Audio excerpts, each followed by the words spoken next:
మనం ఈ పరాభవనామ సంవత్సర ఉగాది నూతన సంవత్సర శుభాకాంక్షలు కుంభరాశి వారికి. ఈ కుంభరాశి వారికి జాతక ఫలితాలు అంటే ఏంటంటే ఈ సంవత్సరం ఎలా ఉందో చూద్దాం. ముఖ్యంగా మీకు కుంభరాశి అంటే తెలుసు, ధనుసు నక్షత్రంలో మిగిలిన 3-4 పాదాలు, శతభిషంలో 4 పాదాలు, అలాగే పూర్వభాద్రంలోనే 1, 2, 3 పాదాల్లో జన్మించిన వారు కుంభరాశి కిందకి వస్తారు. అలాగే నామనక్షత్రం ప్రకారం పేరులో ముందు అక్షరము గు, గే, గో, సా, సి, సు, సే, సో, సా, సి, సు, సే, సో అనే అక్షరాలతో కనుక ఒకటి ఉన్నట్టయితే వాళ్ళు కుంభరాశి కింద వస్తారు. ఈ పరాభవనామ సంవత్సరంలో గ్రహస్థితులను ఆదాయ ఫలాన్ని కందాయ ఫలాన్ని చూసుకుంటే ఆదాయం 2 ఉంది కుంభరాశి వాళ్ళకి, వ్యయం 8 ఉంది. అంటే ఇంక గౌరవ మర్యాదలకు కూడా తీసుకుంటే ఏంటంటే రాజపూజ్యం 4 ఉంది, అవమానం 2 ఉంది. అంటే గౌరవ మర్యాదలు బ్రహ్మాండంగా ఉన్నాయి. రాజపూజ్యం 4 ఉంటే అవమానం కేవలం 2 ఉంది. కనుక ఏంటంటే ఈ సంవత్సరం గ్రహ సంచారాన్ని ఇష్టంగా గమనిస్తే గురువు జూన్ 1 వరకు 5వ ఇంట్లోను పంచమ స్థానంలోను, తదుపరి అక్టోబర్ 30 వరకు 6వ అష్టమ స్థానంలో, అదే షష్ఠ స్థానంలోను, అక్కడ నుండి ఫిబ్రవరి 24 వరకు 7వ స్థానంలోను, మళ్ళీ సంవత్సరాంతం వరకు మళ్ళీ దీంట్లో ఉంటాడు. శనిదేవుడి ప్రభావం ఈ సంవత్సరం అంతా కూడా 2వ ఇంట్లోనే కుటుంబ స్థానంలోనే గడిచిపోతుంది. రాహువు అక్టోబర్ 1 నుంచి జన్మరాశి నుండి 12వ ఇంటి ప్రవేశిస్తాడు. అలాగే అక్టోబర్ 1 తర్వాత 7వ ఇంట్లోకి వస్తారు. ఏలినాటి శని మరియు జన్మరాహు ప్రభావం వల్ల జీవితం కొంచెం అస్తవ్యస్తంగా ఉండే అవకాశం ఉంది. మీరేంటంటే ఏ పని తలపెట్టినా కొద్దిగా ఆటంకాలు కలుగుతోందేమో అలాంటి కలిగే సూచనలు అయితే కనిపిస్తున్నాయి. అలాగే అధిక ధన వ్యయం వంటి ఇబ్బందులు ఎదురయ్యే అవకాశం ఉన్నది. అందరికీ ఇలాగే ఉండదు.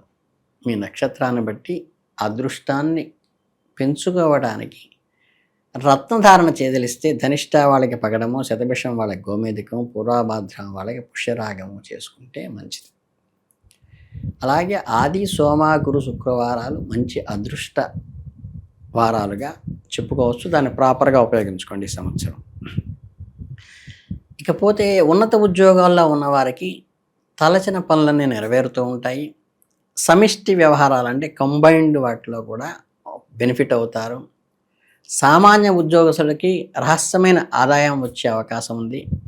మానసిక ఆందోళనలు, స్ట్రెస్ అయితే మటుకు నిర్ణయంగా గోచరిస్తోంది. కీళ్ళ నొప్పులు, శ్రమతో కూడిన ఆదుర్దా లాంటివి కలుగుతాయి. ధనలాభం అయితే ఉంటుంది. అలాగే కాంట్రాక్ట్ ఉద్యోగులకు ఇస్తే కనుక దూర ప్రయాణాలలో ఉండవలసి వస్తుంది. ఈ ఆయిల్ రిలేటెడ్గా బిజినెస్ చేసే వాళ్ళకి అధిక లాభాలు వస్తాయి. రైస్ మిల్లర్స్ యజమానులకు కూడా ఆదాయం బాగుంటుంది. ఇకపోతే ఈ మీడియా రంగంలో పనిచేసే వాళ్ళకైతే అవార్డులు, గట్టి కాంపిటీషన్ కూడా ఎదుర్కోవాల్సిన అవకాశం అయితే ఉన్నది. కోర్టు ఉద్యోగస్తులకు పాత భాగస్వాములు పార్ట్నర్స్ వెళ్ళిపోయి కొత్త వాళ్ళు చేరడం వల్ల కొంత ఇబ్బందికర పరిస్థితులు అయితే ఉంటుంది. రియల్ ఎస్టేట్లో వాళ్ళకి, ఇళ్ల వ్యాపారస్తులకి అధిక ధనలాభం ఉంటుంది. పారిశ్రామికవేత్తలకి మంచి అభివృద్ధి, కీర్తి ఉంటుంది. ఈ శానిటరీ, సిమెంటు రిలేటెడ్ వాటికి ధనలాభం బాగుంటుంది. కుటుంబ సమస్యలన్నీ తిరిగి వస్తాయి. అనుకున్నవన్నీ కూడా నెరవేరుతాయి వాళ్ళకి. అలాగే చేతి వృత్తుల వాళ్ళకి ఎవరైతే ఉంటారో మిశ్రమ ధనాదాయం ఉంటుంది. వివాదాలు, అపశృతులతో కూడి ఉంటుంది, కానీ అడక్వేట్ ఇన్కమ్ అయితే వస్తుంది. ఇకపోతే ఈ సంవత్సరం ప్రథమార్థంలో అంటే ఉగాది నుంచి 1 ఆగస్టు దాకా వేసుకుంటే మనకి ప్రారంభంలో ఏంటంటే కొన్ని చిక్కులు అనుభవించాల్సి వస్తున్నప్పటికీ అత్తమామల వైపు నుంచి బాధలు అతిగా ఉండే అవకాశం ఉన్నది. ఖర్చులు కూడా అదే స్థాయితో ఉండే అవకాశం ఉంది. దూర ప్రయాణాలు శ్రమతో కూడుకుంటారు, కానీ పుణ్యక్షేత్ర దర్శనాలు చేస్తారు.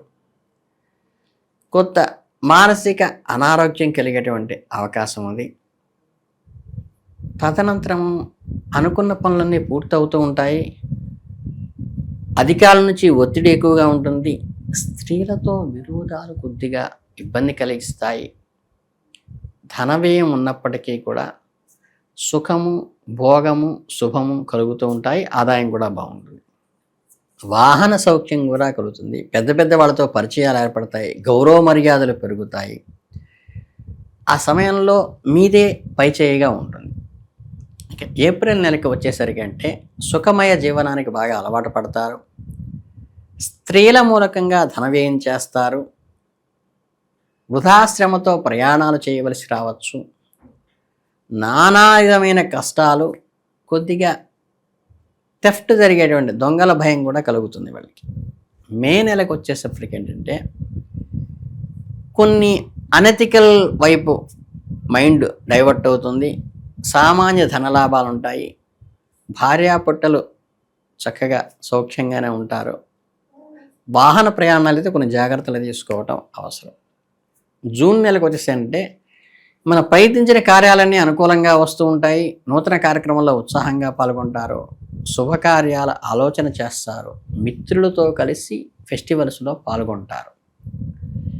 ఈ జూలై నెలకు వచ్చేసరికి ఏంటంటే చక్కగా అనుకున్న కార్యక్రమాలని నెరవేరుతూ ఆదాయం బాగుండి లాభసాటిగా ఉన్నప్పటికీ కూడా కొత్త వ్యక్తులతో జాగ్రత్తగా వ్యవహరించవలసిన నీడు, జాగ్రత్త అయితే అవసరం. కొత్త అప్పులు మాత్రం ఎట్టి పరిస్థితుల్లో ఆ నెలలో చేయబాకండి. ఇక సంవత్సర ద్వితీయార్థానికి వస్తుంటే ఆగస్టు తర్వాతకు వచ్చేసరికంటే వృత్తి వ్యాపారాలలో అనేక చిక్కులు ఎదురై కొద్దిపాటి ధనలాభాలు పొందుతారు. భార్యాభర్తల మధ్య దాంపత్యంలో అనుకూలంగా మారుతుంది. మంచి సుఖవంతమైన ఎక్విప్మెంట్స్ కూడా ఇంట్లోకి కొనటం అనేది జరుగుతుంది. సంఘంలో కీర్తి ప్రతిష్టలు, హోదాలు పెరుగుతాయి. సెప్టెంబర్ నెలకు వచ్చేసరికి ఏంటంటే ఆరోగ్యం విషయంలో కొంచెం జాగ్రత్త అవసరము. కోర్టు వ్యవహారాలు ఫలిస్తాయి. రాజకీయ రంగాల్లో ఉన్న వారికి గొప్ప అదృష్టం పడే అవకాశం ఉంది. రుణ బాధలన్నీ కూడా తొలగిపోయే అవకాశం కూడా ఉన్నది. కొంచెం నేత్ర సంబంధమైన ఇబ్బందులు కలుగుతాయి. ఇక అక్టోబర్ నెలకు వచ్చేటప్పటికి ఏమవుతుందంటే వ్యవసాయదారులకు మంచి లాభాలు రాగలుగుతాయి. ఔషధ సేవలు, మందులు వాడాల్సిన పరిస్థితి అయితే వస్తుంది. మెడికేషన్ అవసరం అవుతుంది. విదేశీ ఎగుమతులు చేయటం వల్ల మిక్కిలి ఆదాయం కలుగుతుంది. ఇకపోతే నవంబర్ నెలకు వచ్చేసరికి ఏంటంటే ఏమవుతుందంటే సొంత వృత్తి చేయడానికి కావాలని కలిసి రాకుండా ఉంటుంది.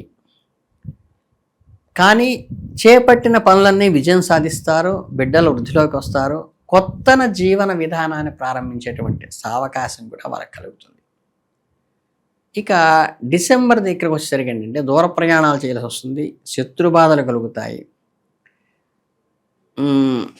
విదేశీ అంటే ఫారిన్ బంధువుల ద్వారా వార్తలు కొన్ని కలిసి రాకుండా ఉండేటువంటి వార్తలు వినాల్సి వస్తుంది. భాగస్వాములతో అంటే పార్ట్నర్స్తో కొంచెం గొడవలు పడే అవకాశం ఉంది. ఇక చివరికి జనవరి, ఫిబ్రవరి మాసాల్లో అంటే నూతన సంవత్సరానికి ముందు ఉండేటువంటి మాసాల్లో అయితే కనుక చక్కగా కొంత శ్రమతో కూడినప్పటికీ విజయాన్ని సాధిస్తారు. ఏది ఏమైనప్పటికీ కూడా మీకు ప్రధానంగా ఈ చిన్న చిన్న పరిహారాలు కొన్ని చేసుకోవాల్సి ఉంటుంది. సోమవారాలు శివుడికి అభిషేకం చేయించుకోవటం మంచిది. ప్రాతకాలంలో మారేడు దళాలతో స్వచ్ఛమైన నీటితో గంగాజలంతో అభిషేకం చేసుకోండి. చక్కగా పండరీనాథుని అర్చించటం కానీ, పండరి భజనకి చేయించటం కానీ, పెట్టించడం కానీ కూడా మనకు కలిసి వస్తుంది. అలాగే ఈ వేసవిలో జలదానం చేయటం ద్వారా కూడా అంటే మీరు ఇలా పెడుతుంటారు కదా, అలా వాటర్ సప్లై వల్ల కూడా మంచి శుభ సత్కారాలు జరుగుతాయి. ఈ కుంభరాశి వారికి సరైన కార్యక్రమాలతో ముందుకు వెళ్ళి మంచి విజయం సాధించేటువంటి అవకాశం అయితే ఈ సంవత్సరంలో ఉంది.